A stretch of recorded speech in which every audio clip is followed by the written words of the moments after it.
헛된 것을 따라 헛되이 행하면 성경 본문 예레미야 2장 4절에서 13절입니다. 야곱의 집과 이스라엘의 모든 족속들아 여호와의 말씀을 들으라.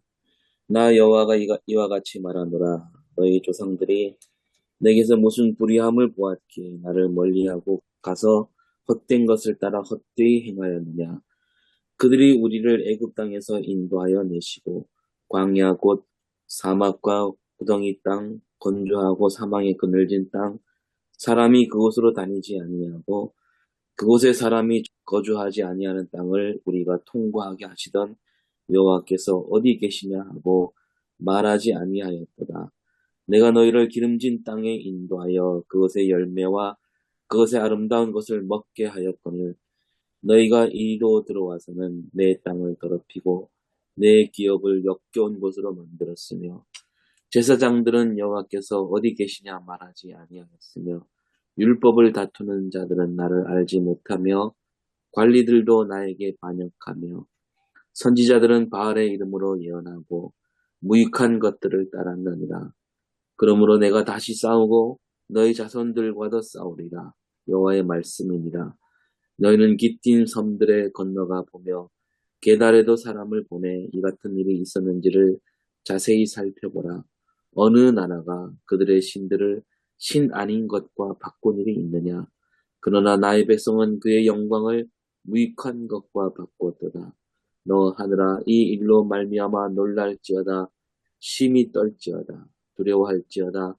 여호와의 말씀이니라. 내 백성이 두 가지 악을 행하였나니 곧 그들이 생수에 근원되는 나를 버린 것과 스스로 웅덩이를 판 것인데 그것은 그 물을 가두지 못할 터진 웅덩이들이니라. 금방 이제 우리가 같이 읽고 나눴지만은 이스라엘, 특별히 남유다의 죄상을 낱낱이 지적하면서 왜 그들에게 심판이 불가피했던가에 대한 그 이유를 기록하고 있는 그 말씀입니다. 서울장신대학교 윤동영 교수님께서 지적을 해주셨고요. 첫 번째로 설교적 관점에서 하나님을 무엇과 바꾸고 있는가의 핵심 메시지는 이스라엘 백성들은 하나님을 무가치한 우상과 바꾸는 어리석음을 범했다라는 얘기와 함께 오늘날 우리도 하나님을 돈, 명예, 권력, 쾌락과 바꾸면서 살고 있는 이런 모습들을 가지고 설교적 관점에서 이제 접근할 수 있는 그런 이야기가 되겠습니다. 적용적인 모습 보면은 생수이신 하나님을 버리고 금방 사라지는 웅덩이, 물을 가둘 수 없는 터진 웅덩이를 파는 인생은 결국에는 목마름과 파멸에 이르게 된다는 것. 그래서 신자라면은 다시 하나님을 생수의 근원으로 인정하고 돌아가야 되는 것을 이야기하고 있습니다. 두 번째로 문학적, 역사적 관점에서 본문의 구조와 시대 배경을 보면은 시대 배경은 정치 사회적으로 혼란했던 남유다의 상황을 배경으로 하고 있습니다.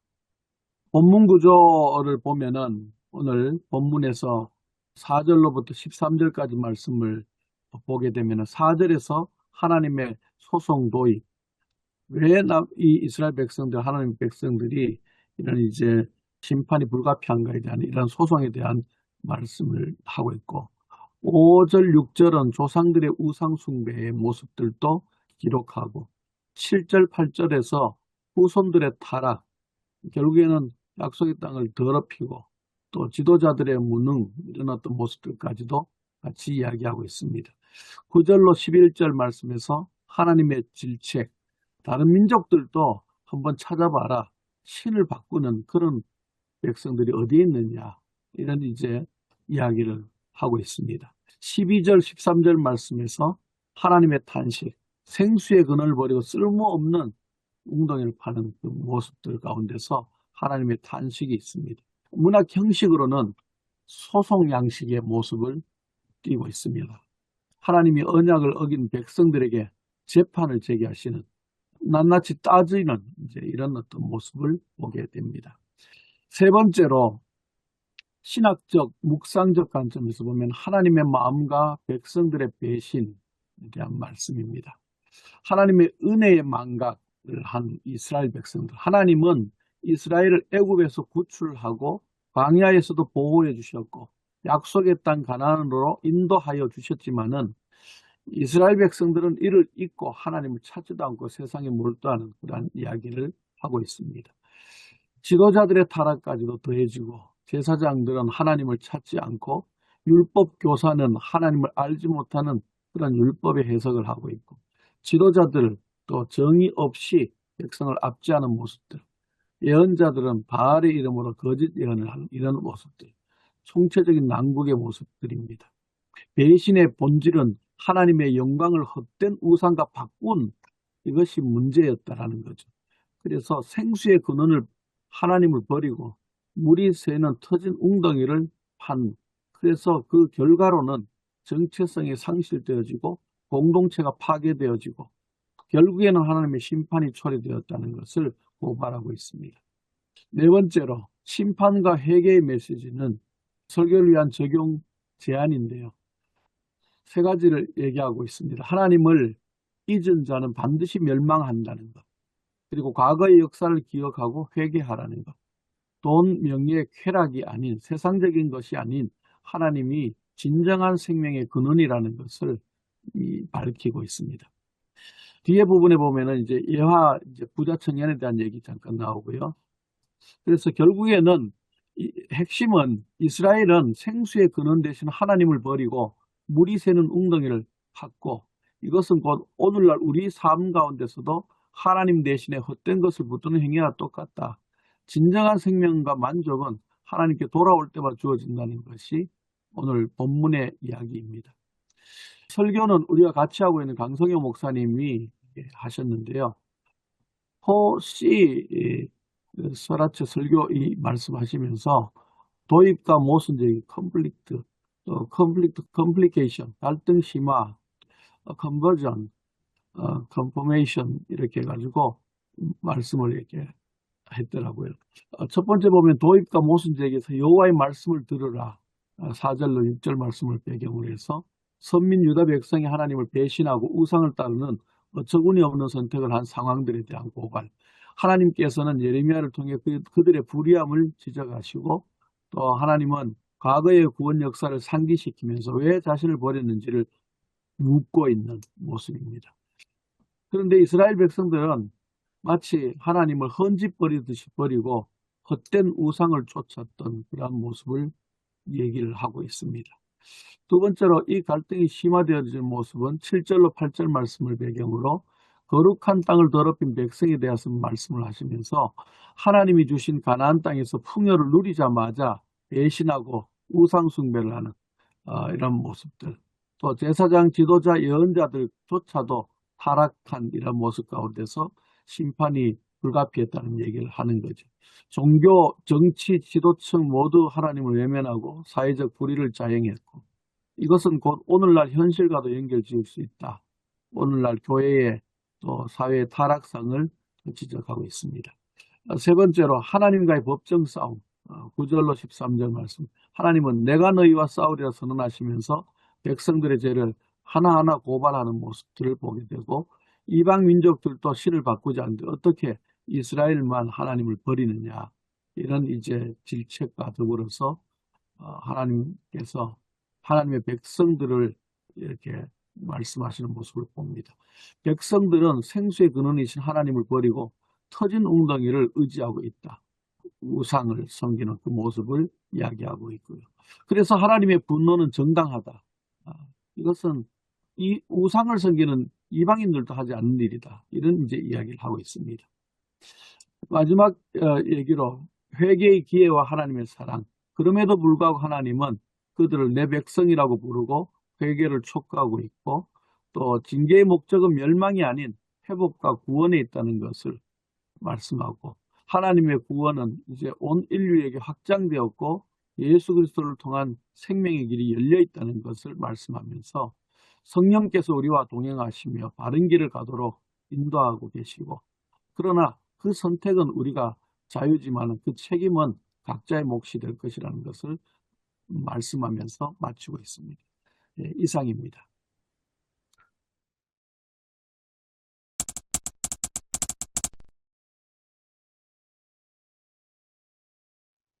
오늘 본문은 오늘날 우리 교회 현실하고 많이 좀 연결되는 부분이 있어서 좀 여러 가지 이야기가 많이 하실 수 있을 것 같습니다. 오늘 본문이 이제 예레미야 본문이 유대의 그 멸망 전에 그 사회상과 신앙적인 모습이나 여러 가지 상황들을 이렇게 언급을 넣은 부분들이 같이 나오고 있거든요. 그래서 이 모습을 보면서 오늘 우리나라의 그 모습도 이렇게 많이 이렇게 떠오르는데, 그러니까 개인적으로 그런 생각이 좀 들었습니다. 이 유대 백성들, 유대 왕국의 지도자들, 뭐 종교나 정치 지도자들이 왜 이렇게 하나님을 떠나서 우상을 택했을까? 그런 생각이 많이 들었습니다. 오늘 보면 또 그 부분 이렇게 조금 간접적인 비슷하게 언급이 나오는데요. 어떻게 보면 근원적인 질문이 이거였던 것 같습니다. 분명히 출애굽도 경험했던 민족이고 광야를 거치면서 하나님을 경험했던 민족이었고 그 가나안의 땅에 살게 된 것조차도 하나님의 은혜였는데 근데 거기서 살면서 다들 여기 앞부분에 그 이야기 나죠. 하나님에 대해서 묻지 않고 하나님 외에 다른 이제 주변 민족들의 신들을 찾는 그런 상황이 벌어지지 않습니까? 그래서 왜 그랬을까 하는 게 전 개인적으로 제일 궁금한 점이기도 합니다.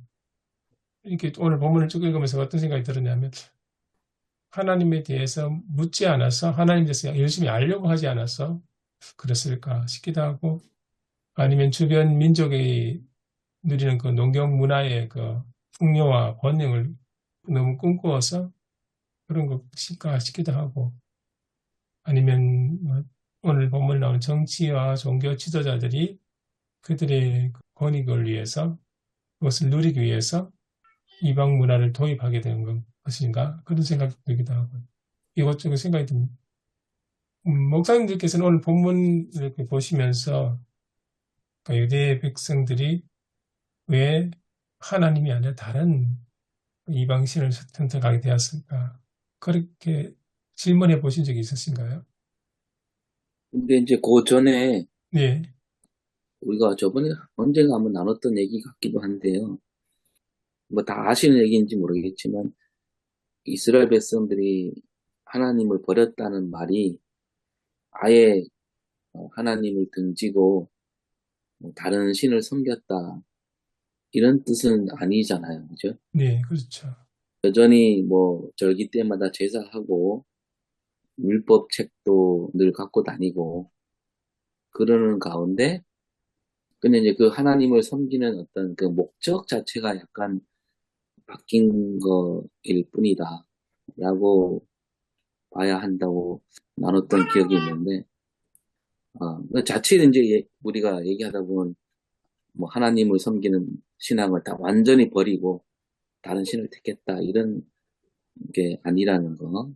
그런 측면에서 보면 오늘 우리 한국 교회가 더 맞아떨어진다라는 생각이 교회가 뭐 그렇게 많지만 교회 안에서 벌어지는 신앙 행태들은 그런 목적이 달라진 첫 목적을 잊어버리고 여기서 발제한 것처럼 뭐 세상 헛된 영광을 위해서 교회에 발을 붙이고 있는 하나님은 이제 그런 거를 보면서 그게 나를 버린 거다.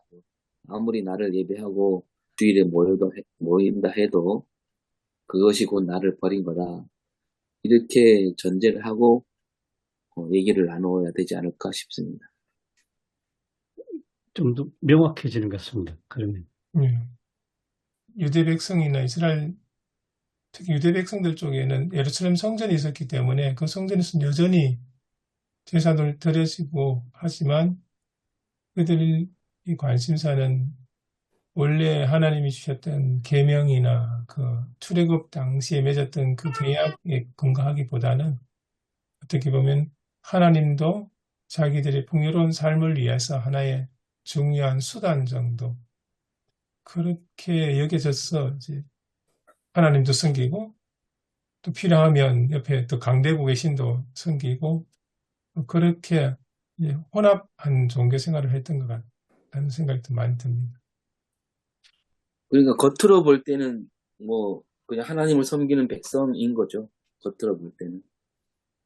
근데 오늘 본문에 보면 주로 이 지적했던 내용이 이제 일반 백성들이라기보다는 지도자에 위치해 있는 사람, 특히 종교 지도자하고 정치 지도자 위치해 있는 사람에 대한 비판이 많이 나오지 않습니까? 그리고 특히 6절 같은 경우도 잘 보시면 끝부분에 여호와께서 어디 계시냐 하고 말하지 아니하였도다. 그러니까 하나님에 대해서 묻지 않았다는 그 이야기거든요. 결국 하나님에서 묻지 않고 하나님에 대해서 가르치지 않아서 이런 사태가 벌어졌나? 그런 생각도 저는 많이 들거든요. 신앙이라는 게 계속 이게 대를 이어가서 전해져야 되는데 그 과정이 굉장히 중요한데 신앙교육이나 신앙의 전성 이런 것들이 굉장히 약화되었지 않았나 아니면은 제대로 하나님에 대해서 가르치지 않은 것이 아닌가 그런 모습들 때문에 그러니까 세대를 거듭하면서 하나님 선택받은 백성이라고 하지만 하나님과 점점 멀어진 건 아닌가 그런 생각이 많이 들거든요. 그리고 지금 우리 교회들도 보면 사실 중직자로 보는 장로님 고사님 자녀들이 교회 안 오는 경우가 많거든요. 그런 모습도 막 이렇게 겹쳐져 가지고 막 그런 생각이 들거든요. 저는 6절 말씀하고 7절 말씀이 좀 연결되는 것으로 좀 이해가 되거든요. 금방 최 목사님 말씀은 어디 계신가? 그들은 말하지 않았다. 뭘 말하지 않았느냐? 제가 새한글 성경 보는데요. 그들은 말하지 않았는데 말하지 않은 내용이 어디 계시는가?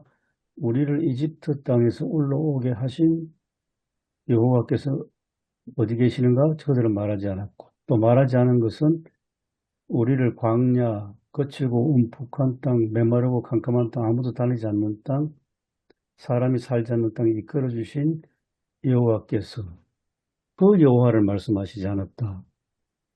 이 뜻은 제가 생각하기에는 과거 출애굽을 보면 홍해 바다를 건너서 애굽에서 완전히 이제 소위 탈출하거나 이제 해방된 이스라엘 후손들은 홍해 바다를 건너가면 애굽보다는 더 나은 땅, 더 풍성하고 기름진 땅을 분명히 기대했을 터인데 그들이 건너가서 경험한 땅은 광야란 거죠. 사막 한가운데 거칠고 움푹한 땅, 메마른 땅, 아무도 다니지 않는 그런 땅을 보면서 분명히 실망했을 거 아니겠습니까?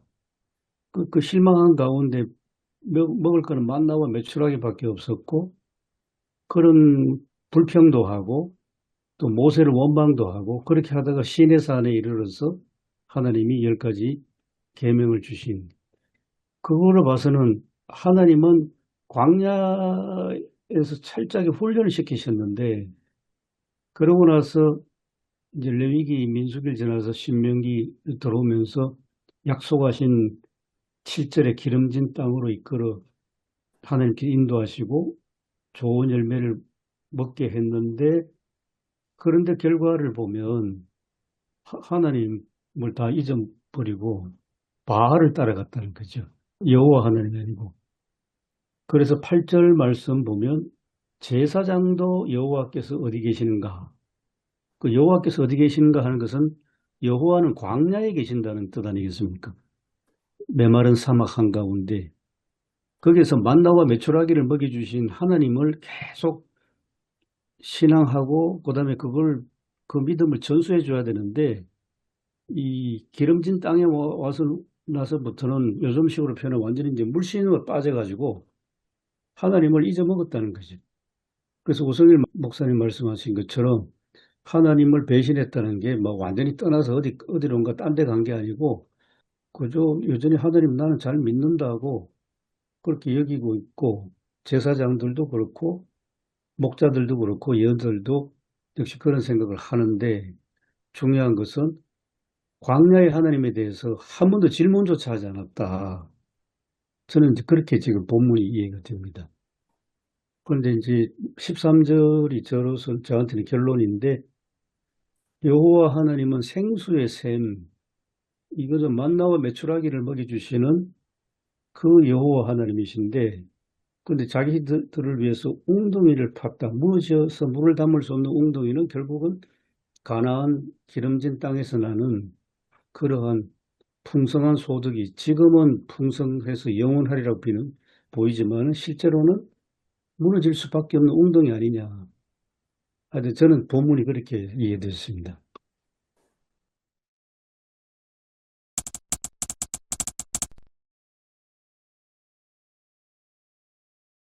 저도 이제 오늘 본문에 대해서 많이 좀 어렵습니다. 예, 어려운데, 이제 두 분 말씀하신 것처럼 구약에 있어서의 우상숭배, 이제 많은 예언자들이 거기에 대해서 질타를 했는데요. 왕이 생각하는 우상숭배, 또 여러 예언자들이 생각했던 우상숭배, 그게 좀 비슷한 맥락을 가지고 있으면서도 다들 자신의 입장에 대해서 바라는 방향은 조금씩 달랐을 거다. 그런 생각을 하고요. 그리고 이제 이 우상숭배에 대한 이야기는 종교적인 것은 없는 건 아니지만, 그러나 종교적인 목적이 아니다. 이것은 어떻게 보면은 직설적으로 이야기하면은 정치적인 요소가 크다. 정치적인 우상을 좀 생각을 해야 된다고 보고요. 결국 그 우상은 뭐냐? 예, 강대국을 의지하는 그런 우상인데, 이제 이 오늘 본문회 같은 경우에는 에레미야의 그 초기에 사역 속에 있었던 에레미야의 초기 설교로 이렇게 이야기도 하고 있는 것 같은데요. 그렇다면 이제 요시야 당시의 그 종교개혁 그 무렵이 아닐까 그런 생각이 들고, 또 이제 에레미야는 뭐 기인장이 있지만 연대 순으로 이렇게 기록된 게 아니라 막 뒤죽박죽 돼 있어서 또 여러 가지 편집 과정에서 이렇게 만들어진 것이기 때문에 또 시대를 어느 시대에 쓴 것인지에 대해서 좀 명확하게 찾기가 좀 쉽지 않는 그런 부분이 있는 것이 이제라고 생각이 들고, 그렇지만 오늘 본문은 이제 요시야 왕의 그 초기 단계에 그런 것이 아닌가 싶습니다. 근데 아무튼 요시야 왕이 왜 종교 개혁을 하려고 했는가? 요시야의 왕의 입장에서는 왕권을 더 강화를 시켜야 바빌론의 부상 속에서 이 나라가 제대로 갈 수 있겠다. 뭐 그런 요소가 없지 않아 있을 거라고 생각이 들고요.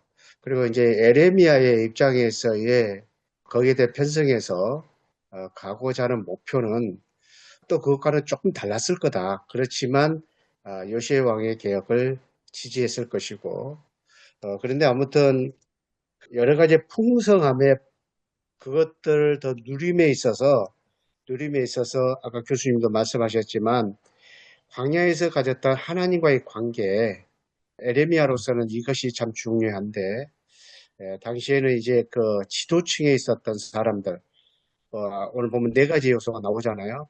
또 백성들도 포함됐지만, 그분들은 이제 어떻게 보게 되면은 강대국을 의지하면 우리는 그 속에서 더 풍성함을 얻을 것이다.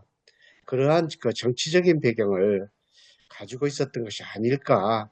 저는 그런 생각을 좀 해봅니다. 근데 이게 또 맞는지를 정확히 모르겠습니다만은, 제 개인적 생각은, 그런 요소 속에서 맥락을 가지고 있는 오늘 본문의 요소일까. 그런 생각을 조금 해보게 됩니다. 그렇죠. 보통 보면 뭐 이스라엘은 항상 유대는 강대국 탐바군이 살았고 남쪽에는 애굽의 강대국, 북쪽에는 신흥 제국을 간 바벨론, 그 사이에서 에레미야도 외교 정책을 이야기를 했는데 사람들 말씀에 따르면 친바벨론 정책, 예레미야는 그런 입장이었던 겁니다. 뭐 그 시대에는 정치와 종교가 뭐 하나가 아닐까요? 네. 그래서 어떤 예, 예. 대국에 의존한다는 얘기는 그 나라가 섬기는 신을 들여오는 거나 마찬가지니까 그렇게 보면 될 것 같아요. 국제적 동맹을 위해서는 또 신뢰를 보이기 위해서는 그 나라의 우상도 같이 해줘야 신뢰를 갖고 그리고 관계를 유지해 간다는 그런 논리가 됐기 때문에 그 요소가 그렇게 끼어들을 수밖에 없는 속에서 이제 쉽게 말하면은 남유다의 기득권층들이 그 속에서 자신들의 어떤 그 관계 속에서 더 풍성함을 그게 이제 바알 숭배라고 보는 거죠. 그래서 어떻게 보게 되면은 어떤 왕들은 산당을 굉장히 장려하기도 하고 또 어떤 왕들은 또 이렇게 제거하려고 하고 어떻게 보게 되면은 그 왕권을 강화하는 데 있어서는 두 개가 어떤 시대는 서로가 필요했던 그런 절차였던 그런 세속적인 생각을 좀 같이 또 볼 수도 있는 요소가 아닌가 싶습니다.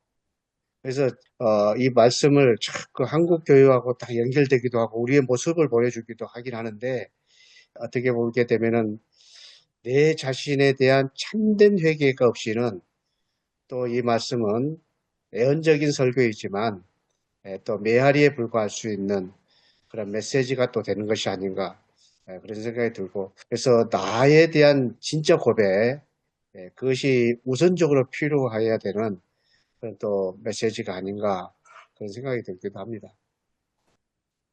아까 교수님 말씀하셨지만 여호와가 어디 계시냐 이렇게 묻지 않는 그 지도자들, 제사장들 행태가 저는 이제 우리 한국교회하고 바로 연결된다고 생각하는데요.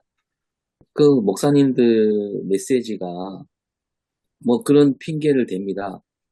아직 초신자들을 위해서라도 좀 이렇게 뭔가 회개나 뭐 공의, 정의 이런 거보다는 그들이 좀 위로를 받으면 좋겠고 또 좀 쉽게 말하면 좀 이렇게 그 사탕을 줘야 이렇게 달콤하게 받아들이지 않느냐 이런 핑계를 대면서 그 메시지가 어떤 세상적으로 세속적인 메시지에서 벗어나지 못하는 그런 게 많고 그다음에 또 제가 이제 남원에 왔다 갔다 하면서 이제 차 안에서 열차 안에서 이제 질문들이라는 그 손석희가 하는 거 지난주에 봤더니 그 이제 이단에 대해서 이단과 정치 세력이 이용하는 이단 사입에 대한 얘기가 나오는데요. 그 기존 교회 목사들이 제대로 말을 안 한다는 겁니다. 왜 그러냐? 그들을 쫓아가는 사람이 교회 안에 있기 때문이다. 그 사람들이 교회 안에서 그런 메시지 듣고 상처받아서 떠나면 어떡할까?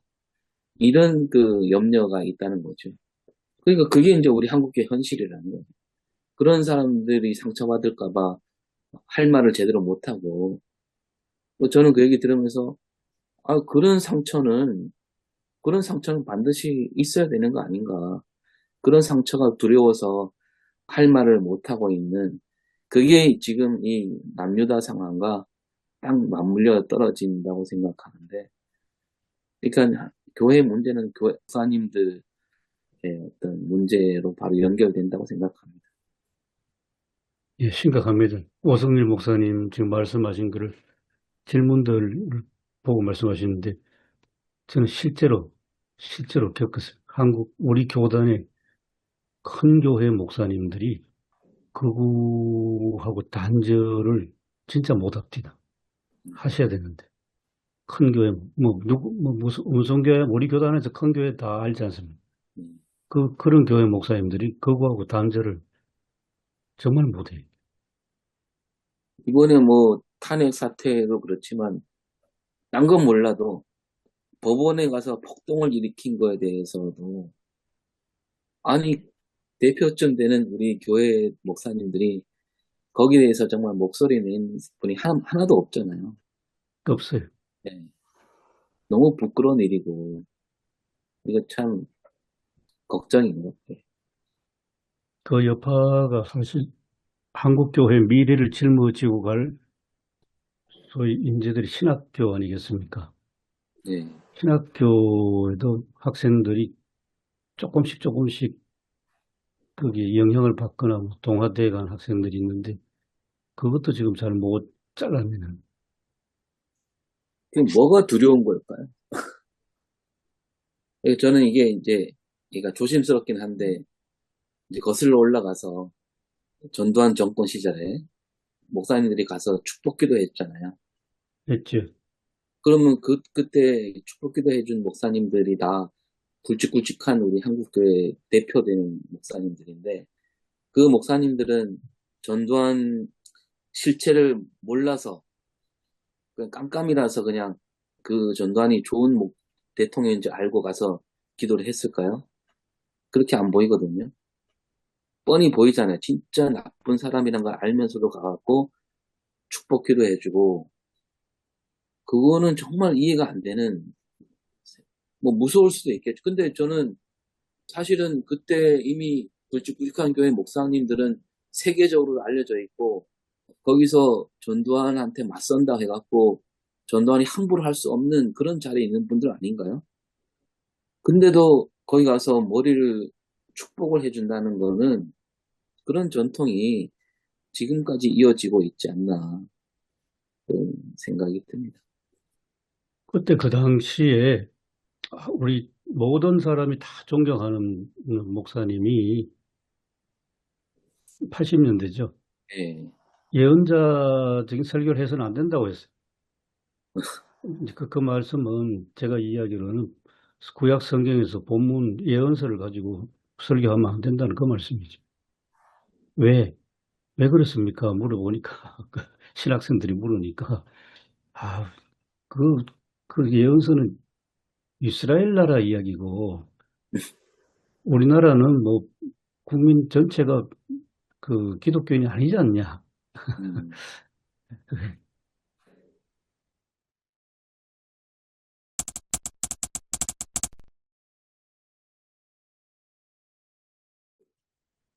최영재 목사님이 처음 주신 질문이 되게 핵심 질문이겠다 생각 들고요. 그 우상숭배 원인이 뭐였을까? 그 질문의 답을 찾아가는 과정이 이게 이해하고 또 다시 해석하는 열쇠가 될 수 있겠다 생각 듭니다. 임 교수님 말씀하신 것처럼 그 땅의 위치, 땅의 자리도 중요할 것 같고, 그 원인이 앞에 문맥에서는 2장 2절에서 씨 뿌리지 못하는 땅, 광야에 있을 때는 우상 숭배가 없었고 나를 잘 따랐다라고 표현돼 있네요. 그리고 이제 우상 숭배가 시작된 곳은 임 교수님이 짚어주셨는데 7절에서 기름진 땅에 와서 이제 우상 숭배를 하게 되었다. 뭐 이 표현이 이 본문에서는 우상 숭배의 원인에 해당되는 구절이 아닐까 생각했고요. 이제 우상 숭배 결과가 뭐였는가 이게 우리 교수님 여기 주석해 주신 윤동영 교수님 글이 좋네요. 저는 617쪽에 두 번째 단락에 있는 우상 숭배는 사회 부정의와도 관련되어 있다. 농업 문화를 바탕으로 한 바알 신앙은 풍요를 강조하고 계급 구조를 바탕으로 한 바알의 만신전은 그 숭배자들에게 차별의식을 조장하였기 때문이다. 그래서 우상 숭배는 이스라엘의 공동체 정신을 약화시켰다. 이 우상 숭배의 결과 계급의식이 생기고 계급이 생기고 차별의식이 생기고 결국 공동체 정신을 약화시켜서 공동체를 파괴하는 이렇게 해석해 주셔서 이런 해석은 우상 숭배를 문재성 목사님 말씀하신 것처럼 종교적인 것뿐만이 아니고 정치적인, 사회적인, 경제적인 맥락에서 우상 숭배를 이야기할 수 있고 그 폐해가 대단히 넓다고 그 결과 이야기할 수 있을 것 같습니다. 그래서 최 목사님 주신 질문이 많이 유익했고요. 또 여기 윤 교수님 설명이 또 결과까지 이야기해 주는 것 같아서 오늘 본문 그렇게 저는 먼저 일단 보게 됐습니다. 예, 주석을 보니까 그렇네요. 우상 숭배라는 게 종교에 국한된 게 아니고 사회, 정치적인 이제 뭐 경제까지 이렇게 포괄된 그런 우상 숭배래요, 여러분. 예, 저희들 본문이 이제 예레미야 2장 부분인데요. 뒤에 예레미야 5장 6장 7장으로 넘어가면 그 사회적인 정의가 무너지는 것에 대해서 구체적으로 이야기가 나옵니다. 5장에는 이제 부자와 권력자들이 가난한 자를 착취한다는 이야기가 나오고요. 7장에는 이제 고아와 과부, 나그네가 억울한 일을 당한다는 그런 이야기들이 좀 나오고, 아마 그 김영기 목사님 말씀하셨던 것처럼 오늘 여기 주석 나오는 것처럼 종교적 상황, 종교의 부패와 타락이, 사실 종교적 부패 타락은 종교 지도자들이 잘못 가르쳐서 그런 경우도 있는데, 오늘 우리 본문에는 그 종교 지도자들, 제사장과 레위, 그리고 예언하는 예언자들 이야기가 나오지 않습니까? 그게 이제 사회 문제하고 바로 이제 연결되는 것 같습니다. 사실 제가 그 이야기를 어제 들은 적이 있는데요.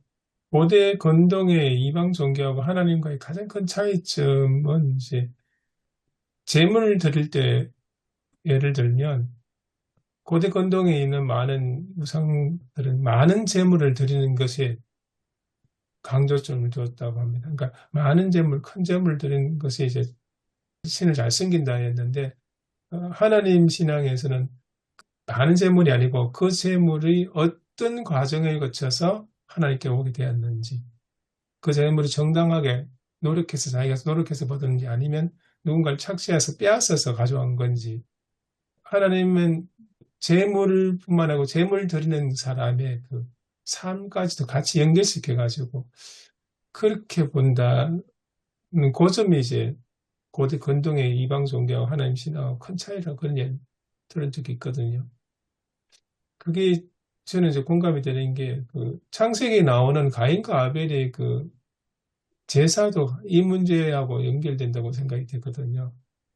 창세기 본문 보시면 하나님께서 가인의 제사, 그러니까 가인과 가인의 제사는 제물을 받지 않으시고 아벨과 아벨의 제물을 받으셨네. 그러니까 사람하고 제물하고 같이 나란히 변개를 하거든요. 우리 교회도 그런 경향이 좀 있는데 헌금을 많이 하면 하나님 잘 섬기는 곳을 생각을 하는 경향인데, 근데 성경은 그거의 이야기가 아니고 그 헌금을 준비하는 그 사람의 삶까지 연결시켜가지고 그게 하나님 보시 옳아야 된다. 그 이야기를 하시더라고요. 충분히 이해됩니다. 그 로마서 12장 1절 말씀입니까? 너희 몸을 살아있는 희생제물로 드리려 하지 않습니까? 너희 몸을. 이제 몸이라는 것이 그냥 단지 물질이 아니라 우리 몸 삶이 아니겠습니까? 아주 정확하네요. 말씀하신 대로 헌금 액수 자체 이전에 그 헌금을 드리는 사람의 삶까지 다 포함되어야 되는.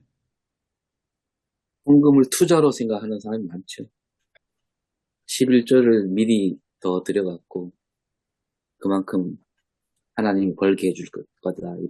이런 식의 설교하는 목사님도 있었고. 근데 아까 그 김영주 목사님이 2절 말씀을 짚어주셨는데, 그 씨 뿌리지 못하는 땅 광야에서는 나를 따랐다. 그 말씀이 있는데, 그 말씀과 연관해서, 저는 자꾸 이게 이제, 현실을 우리 교회에서, 어떻게 적용할까, 이런 생각을 많이 하게 되는데요. 제가 그 검은도에 있을 때, 어떤 권사님이 그 찬양을 자주 불렀어요. 찬양 인도할 때, 주와 함께라면 가난해도 좋아. 그래서 제가 그 찬양 부른 다음에 설교할 때 정말 우리가 주님과 함께라면 가난해도 좋지요 그랬더니 그 찬양 부른 권사님이 바로 대답하더라고요. 아니요. 저는 가난만큼은 안 돼요. 그게 우리 한국의 현실이고 우리 목사님들이 설교할 때도 그런 얘기를 좀 이렇게 좀 주저하지 않느냐. 이런 얘기하면 안 좋아하는 거 아니까 자꾸 우리는 이제 하나님을 잘 섬기고 교회를 잘 섬기면 하나님이 이 땅에서 복을 주신다. 이 틀에서 벗어나지 못하는 게 수십 년 쌓여온 한국의 현실이다. 저는 그렇게 생각합니다. 누가 최근에 그런 해석을 한 걸 들었습니다. 결국 이제 그게 다 이제 무속하고 연결되지 않습니까? 사실은. 일천번제라는 것도 그런 거잖아요. 예.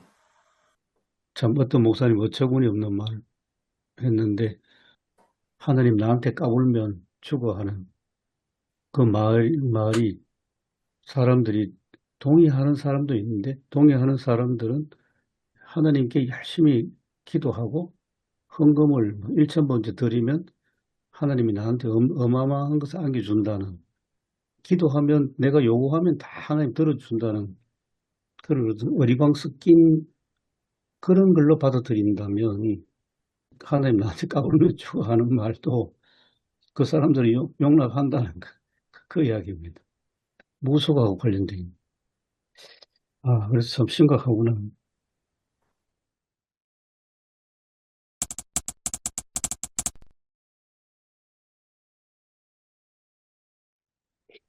저는 이제 오늘 본문에서도 하나 눈길을 끄는 게 하나님께서 이 유다 백성들을 향해서 이제 소송을 하시는데 10절, 11절 그 내용에 보면 그러니까 다른 민족, 다른 신을 섬기는 사람들은 자기들이 섬기는 신을 바꾼 적이 없다고 이야기를 하거든요.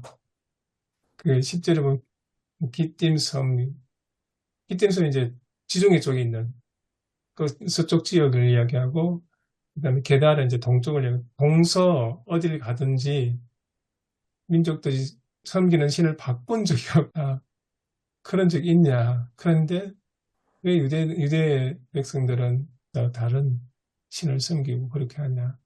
그 이야기를 하시는데 어떻게 보면 바꿀 필요가 없죠. 자기들이 원하는 걸 다 이제 달라고 하면 끝이니까. 하나님은 광야의 하나님이라서 원하는 걸 주시는 하나님은 아니지 않습니까? 그 말씀하신 거 들으니까 그 생각이 드는데요.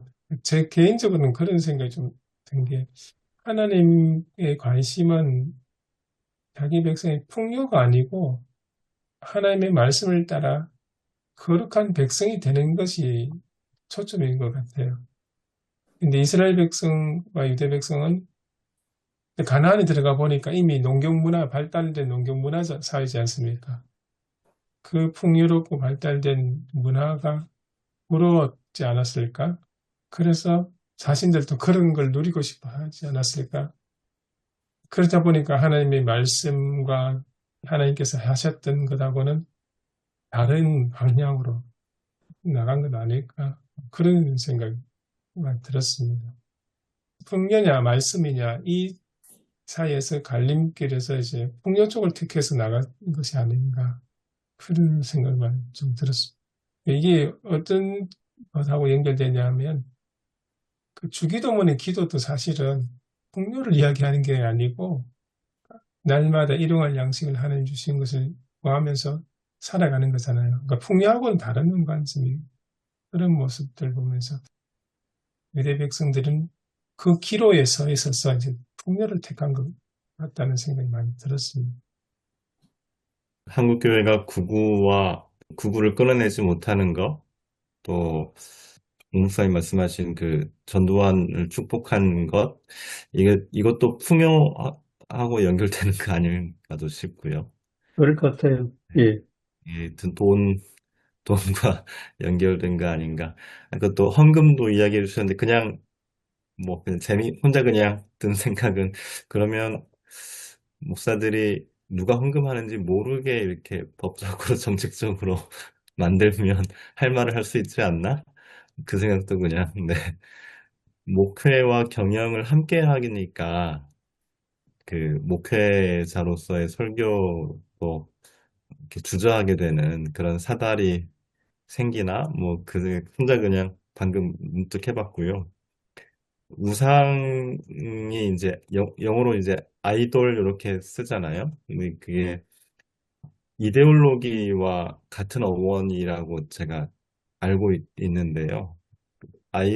이데올로기, 여기 윤 교수님 정치적인, 사회적인, 경제적인 맥락에서 우상을 보는 거랑 또 연결될 수 있지 않을까.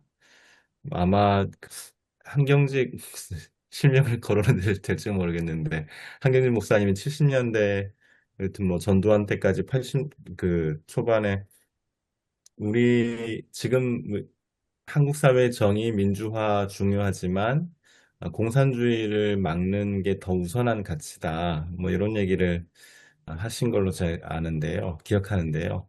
그러면 그게 이제 결국 이데올로기에 관련된 문제인데 어떤 특정 이데올로기를 그 부분적인 가치, 그러니까 공산주의를 막는 건 가치일 수 있는데 그 부분적인 가치가 전체라고 생각하는 거, 이게 우상 아닐까.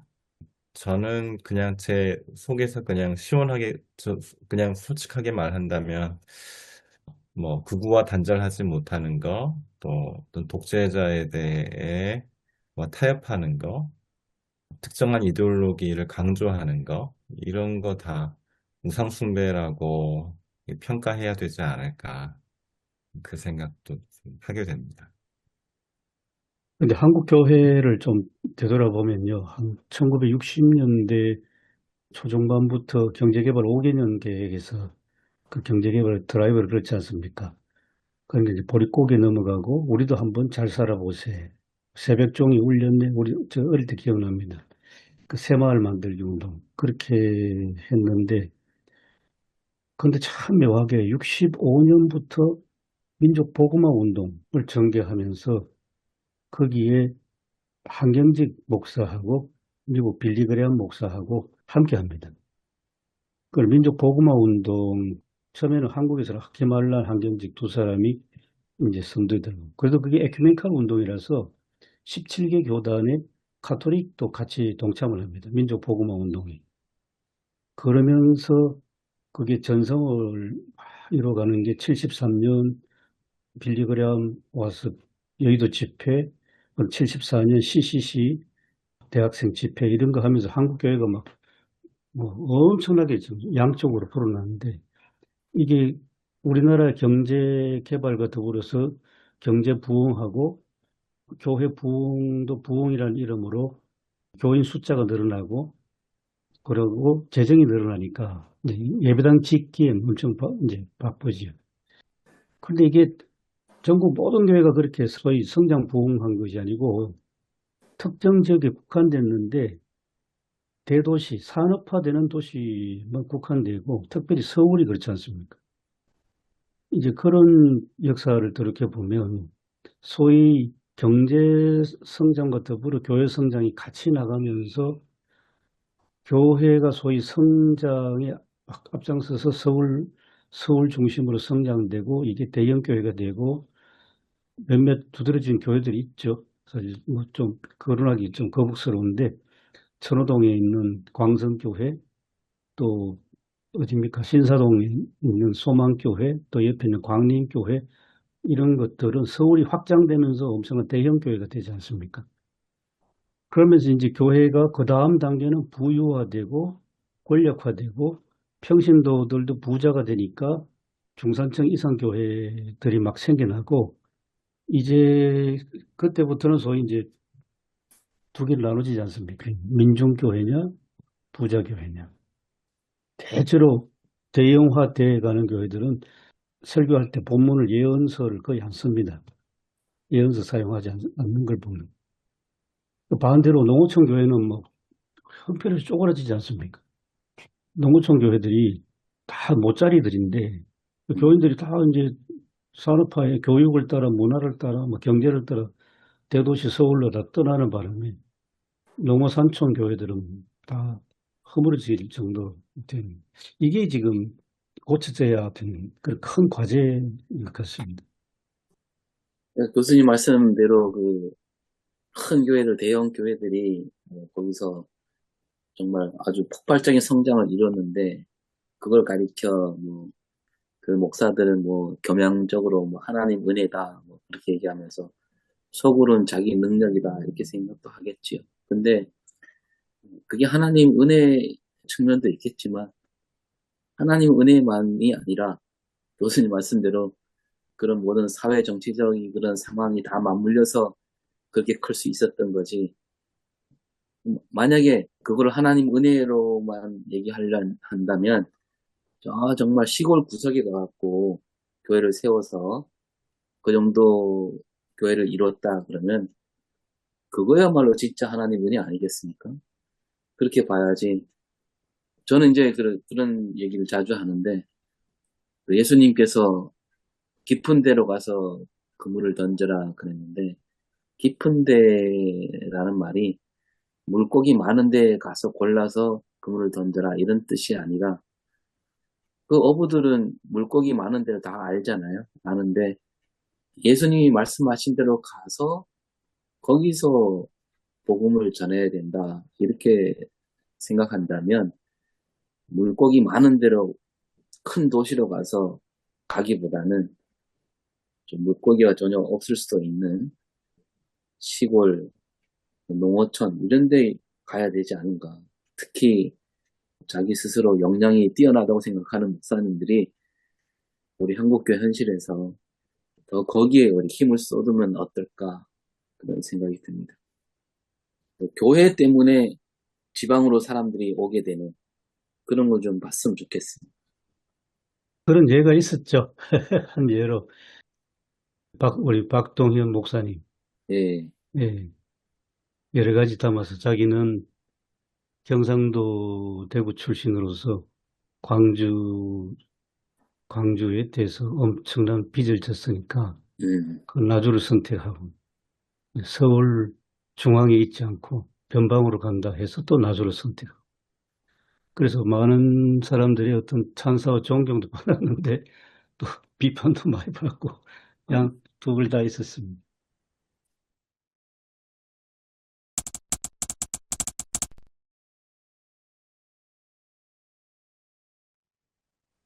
주제를 좀 바꿔서 마지막 절 13절에 생수의 근원인 하나님을 버리는 것과 스스로 물을 가두지 못한 웅덩이를 만든 것, 요 이야기 좀 이야기를 나눴으면 좋겠습니다. 이스라엘 백성들이 두 가지 악을 행하는데 이것도 그 앞에서 이야기했던 우상숭배와 같이 연결되는 것 같습니다. 생수의 근원인 하나님, 생수의 근원 되신 하나님에 대한 비유나 묘사는 성경 여러 군데에 같이 나오는 것 같아요.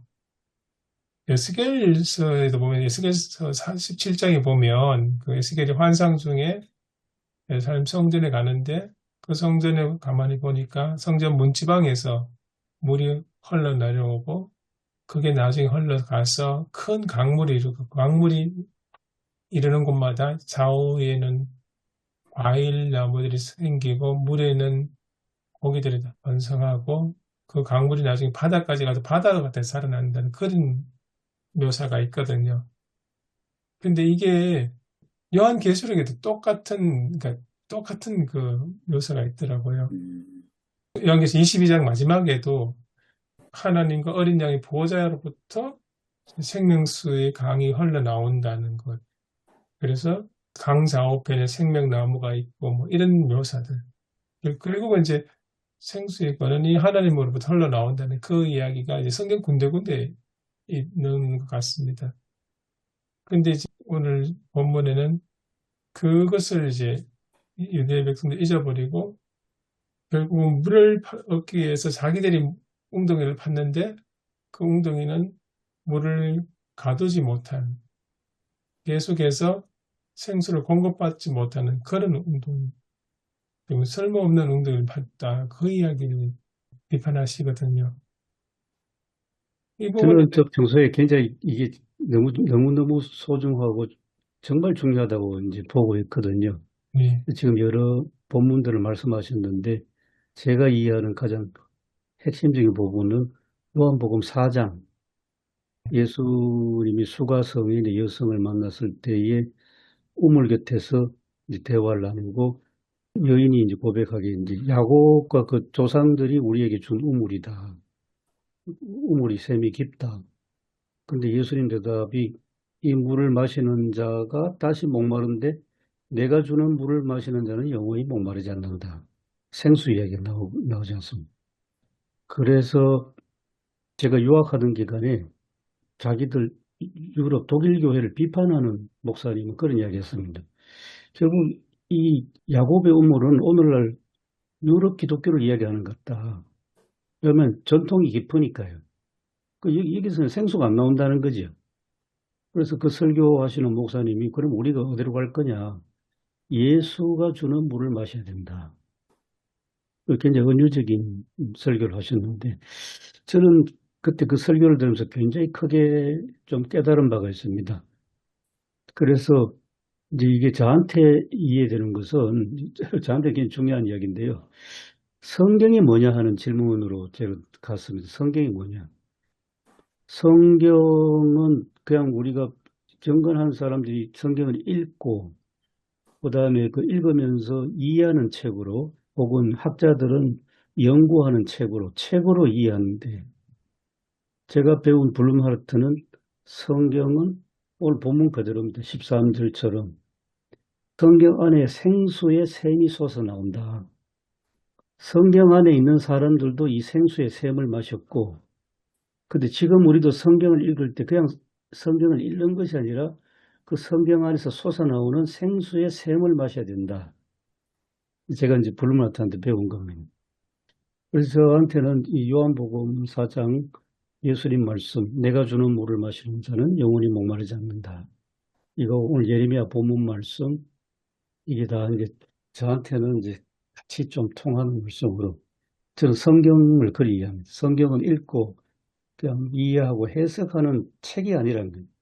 아니고 성경은 굉장히 경건하게 진지하게 그 성경 속에 들어가면 하나님 말씀 곧 생수의 강이 흘러오는데 그 생수를 마시는 게 성경을 읽는 거다. 저는 그렇게 오늘 본문이 그래 나오니까 이제 저도 고백하듯이 말씀드립니다.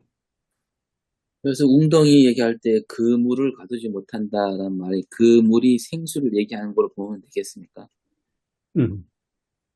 근데 이게 두 가지 악인데 뭐 생수의 근원되는 나를 버린 거는 뭐 우리가 좀 쉽게 이해가 되는데 스스로 웅덩이를 팠다.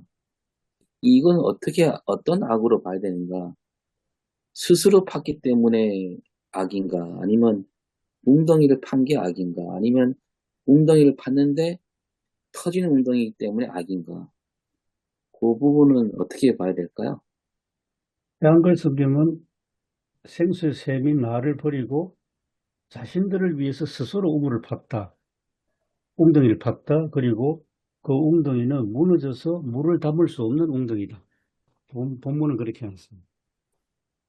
제 생각에는 그 위에 있는 생수의 근원 하나님 말고 다른 어떤 대체제를 찾았던 건 아닐까 그런 생각이 듭니다. 자기들의 직면한 문제나 성신앙적으로 하면 구원의 문제나 이런 것들을 자기 스스로 해결하기 위해서 지금까지 생명을 주셨던 그 하나님 위에 다른 어떤 대체제를 그게 뭐 국가 권력일 수도 있고 아니면 부유하고 풍요일 수도 있고 그런 것 아닐까 그런 생각이 듭니다. 예수님도 이 이야기 비슷한 이야기를 하신 적이 있죠. 그 요한복음 7장에 보면 그 말씀을 하신 게 있지 않습니까? 누구든지 목마르거든 내게로 와서 마셔라. 그 말씀 그거하고 연결되는 것 같습니다. 내가 주는 겁에서 영생하도록 생수가 솟아나리라. 그 말씀.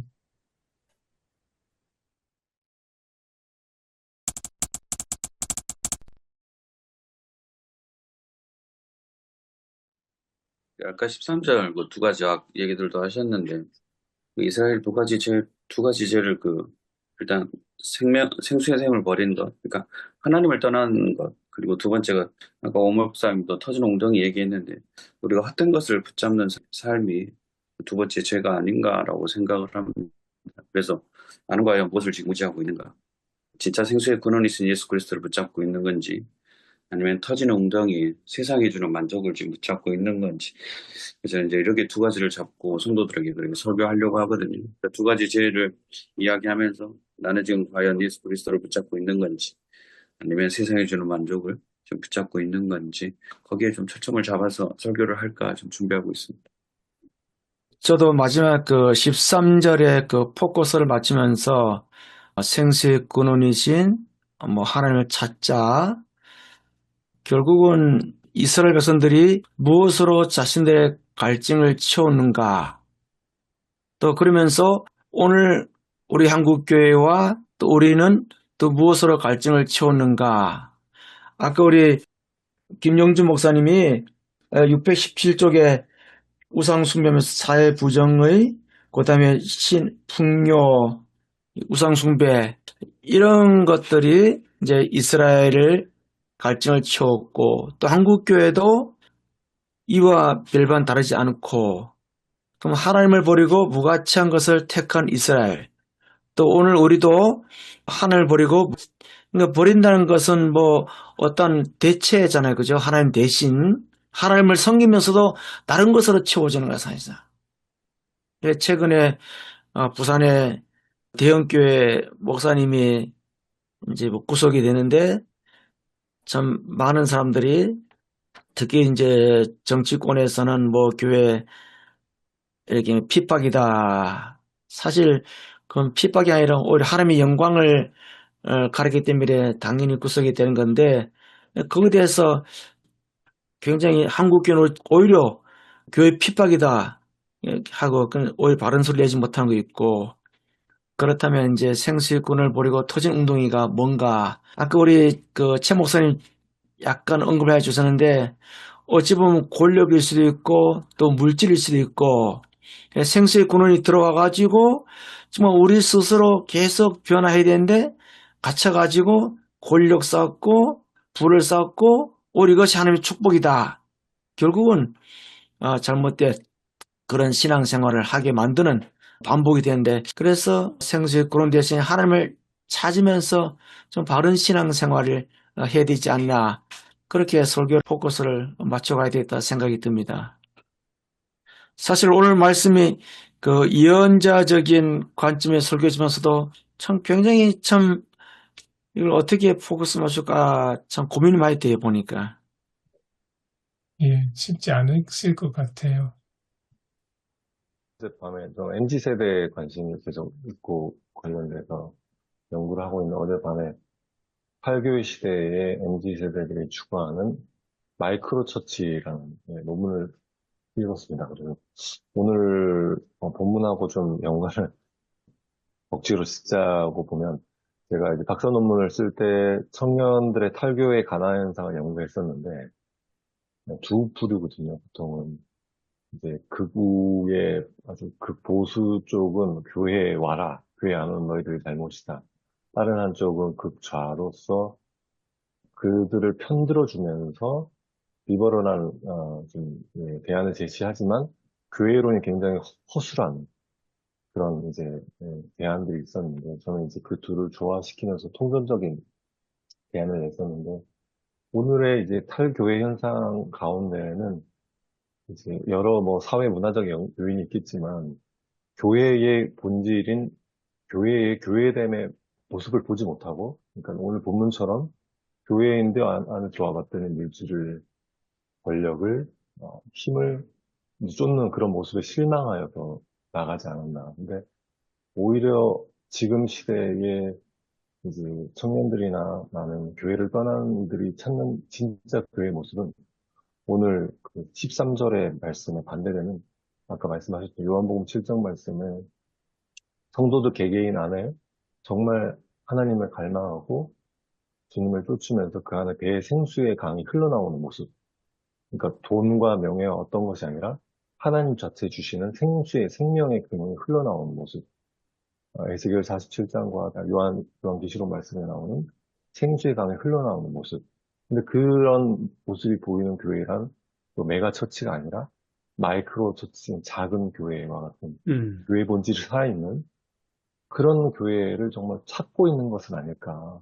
그래서 어떤 뭐 사회적 대안에 말씀드린 어떤 그냥 그런 대안이 아니라 정말 본질을 찾고 구한다면, 그곳이 사실 교회 건물이 없다고 할지라도 그런 사람들이 모인다고 하면 MZ세대들은 간다, 뭐 이런 내용의 논문이었는데, 그래서 저도 학교에 있어서도 와서 이제 다시 새로운 학교에 적응하면 굉장히 관료화된 사역도 많고 형식적인 사역도 되게 많은 것 같은데, 그걸로는 지금 20대 청년들의 감동을 못 주는 것 같습니다. 그래서 어떻게 하면 이 사역 말고 정말 청년들을 살릴 수 있는 생수를 맛보게 하는 사역들을 할 수 있을까를 좀 고민하게 되는 것 같습니다.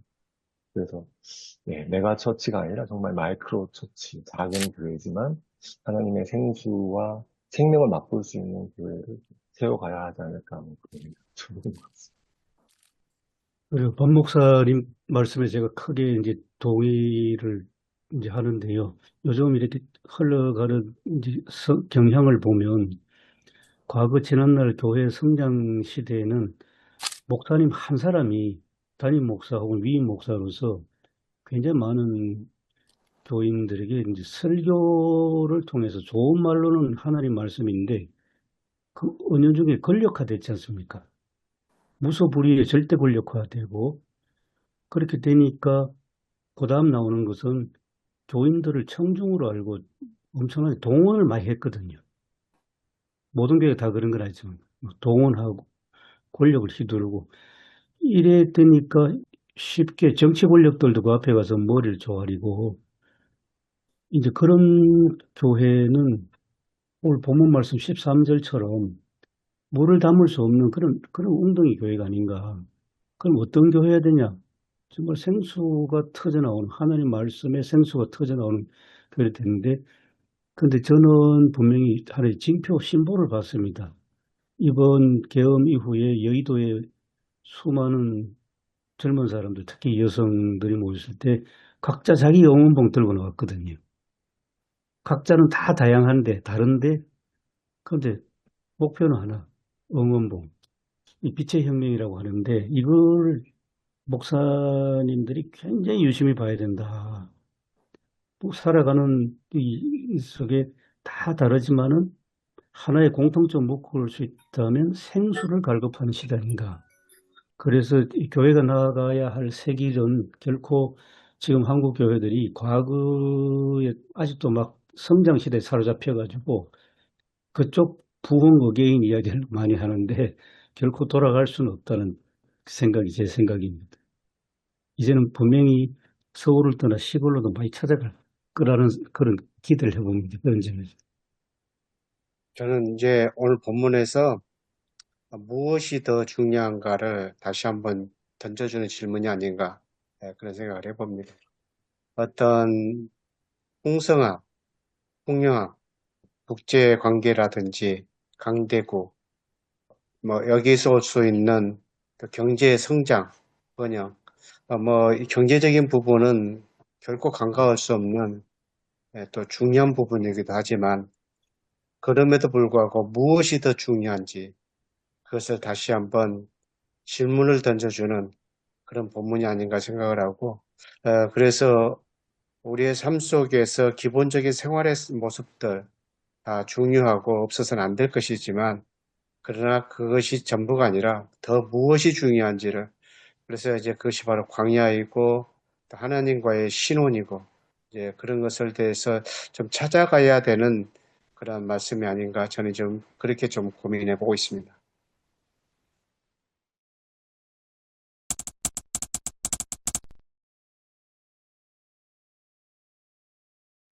하나님 아버지, 오늘 또 새벽에 나눴던 많은 이야기들에 성령님께서 함께 해주셔서 하나님의 이 시대에 주시는 말씀들을 예언자적 이 말씀을 우리 목사님들이 더 깊이 깨달아가고 묵상할 수 있게 하여 주셔서 하나님께서 이 땅에 선포하시는 귀한 말씀의 봉사자로 잘 감당해 갈 수 있는 우리 모두가 되게 하여 주시옵소서. 계절이 많이 바뀌어지고 있습니다. 교수님과 또 우리 모든 목사님들 건강도 함께 하여 주옵소서. 예수님의 이름으로 기도드리옵나이다. 아멘. 네. 아멘. 수고하셨습니다. 다음에 뵙겠습니다. 네, 네. 수고하셨습니다.